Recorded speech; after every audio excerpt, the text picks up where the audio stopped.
देखो students, question number 6 है। Angle A and angle B are acute angles. Cos A equals to cos B given है और proof करना है आपने angle A equals to angle B. ठीक है, एंगल ए और एंगल बी एक्यूट एंगल है। एक्यूट एंगल मतलब होता है 90 डिग्री से कम। 90 डिग्री से कम जो एंगल होता है वो एक्यूट एंगल होता है। क्लियर है? तो इसको करने के लिए सॉल्यूशन लिखते हैं या प्रूफ लिख लेते हैं। ठीक है, जो मर्जी आप लिख लेना। तो इसको करने के लिए स्टूडेंट सबसे पहले हमें चाहिए एक राइट एंगल ट्रायंगल। क्यों चाहिए आपको पता लगेगा धीरे धीरे। ठीक है, हमें चाहिए एक राइट एंगल ट्रायंगल। ठीक, और देखो बहुत इंपॉर्टेंट चीज़ बता रहे हैं आपको, ए और बी एक्यूट एंगल हैं। ठीक है, तो या तो ए यहाँ आएगा या बी यहाँ आएगा, है ना। यहाँ नहीं आ सकता है, ये 90 डिग्री है। 90 डिग्री एक्यूट एंगल नहीं होता है, यहाँ पे ए नहीं आएगा। ए और बी कहाँ आ सकते हैं? या तो सबसे ऊपर या फिर यहाँ पे। ठीक है, तो यहाँ पे मैं ए कंसिडर कर लेता हूँ और यहाँ पे बी कंसिडर कर लेता हूँ। आप बी ऊपर भी कर सकते हो, ए नीचे भी, लेकिन यहाँ पे नहीं होगा। 90 पे ए नहीं आएगा, तो 90 पे क्या आ गया? सी। ये चीज़ आपको पता होनी चाहिए, क्योंकि ए और बी एक्यूट एंगल है जो कि यहाँ पे मैंने कंसिडर कर दिए। ठीक, बढ़ते हैं आगे। अच्छा, अब देखो, अब हम स्टार्ट कर रहे हैं क्वेश्चन को। कैसे?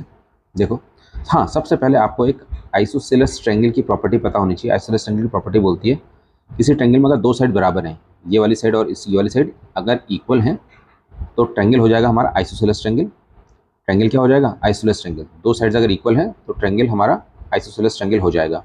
तो आइसोसेलेस ट्रायंगल की प्रॉपर्टी कहती है कि साइड के अपोजिट जो एंगल बनते हैं, इक्वल साइड्स के जो अपोजिट एंगल जो बनते हैं वो भी हमारे इक्वल होते हैं।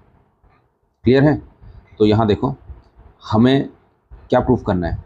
हम ये प्रूफ कर देंगे अगर AC बराबर BC, BC बराबर AC या AC बराबर BC, किसी ट्रायंगल में ये दो साइड्स अगर मैंने इक्वल कर दी, AC और BC बराबर प्रूफ कर दी, ठीक है, तो बताओ ये आइसोसेलेस ट्रायंगल हो जाएगा।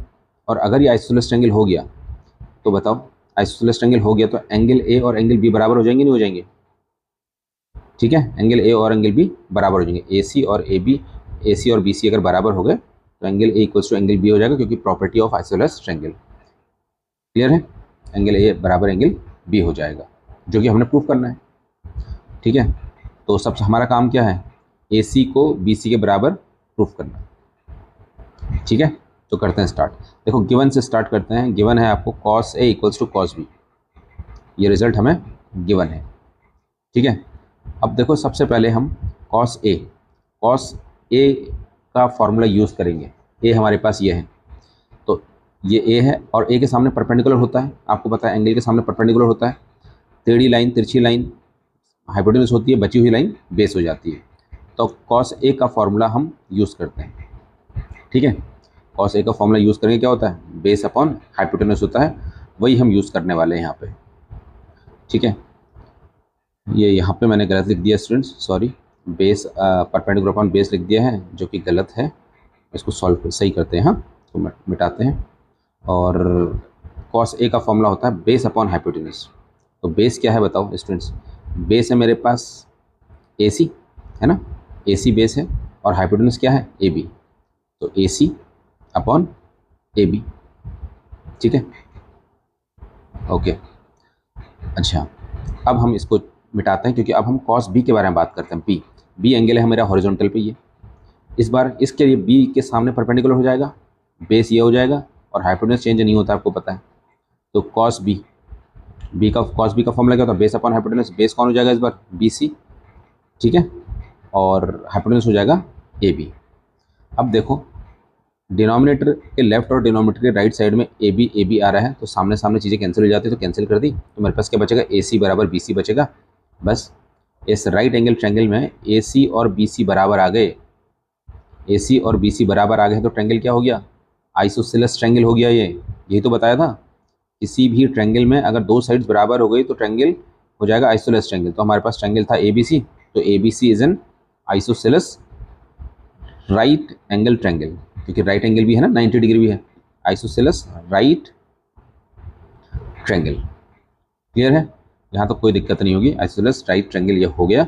अब हम प्रॉपर्टी लिखते हैं कि by property of according to the property of isosceles triangle, क्या प्रॉपर्टी कहती है आइसोसेलेस ट्रायंगल की?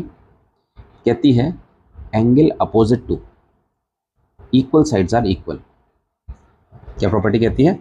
Angle opposite to